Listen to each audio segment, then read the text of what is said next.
Welcome to Prabhat news. Bapatla జిల్లాలో ఆహార శుద్ధి పరిశ్రమలపై కార్యాచరణను సిద్ధం చేయాలని బాపట్ల జిల్లా కలెక్టర్ జె వెంకటమురళి అధికారులను ఆదేశించారు. ఈ జిల్లాలో ఈ పరిశ్రమలకు సంబంధించిన అవకాశాలను అధ్యయనం చేయాలని, ఆ దిశగా నూతన పారిశ్రామికవేత్తలను ప్రోత్సహించాలని ఆయన కోరారు.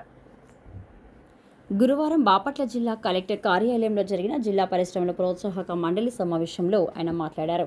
ఈ సందర్భంగా ఫ్యాప్సియా సభ్యులు వి భక్తవత్సలం ఈ ప్రతిపాదనను కలెక్టర్ ముందుకు తీసుకురాగా ఆయన తక్షణం స్పందించారు.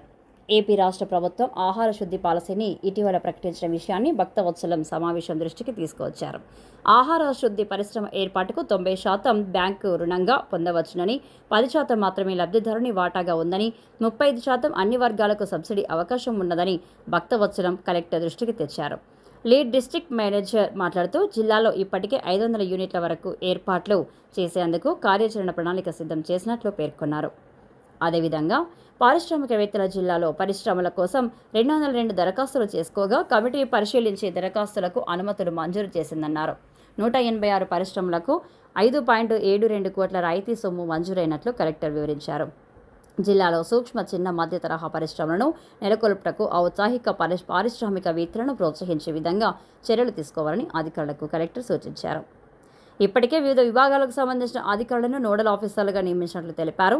జిల్లాలోని ప్రాధాన్య రంగాలకు సంబంధించిన వార్షిక పుస్తకాన్ని కలెక్టర్ ఆవిష్కరించారు.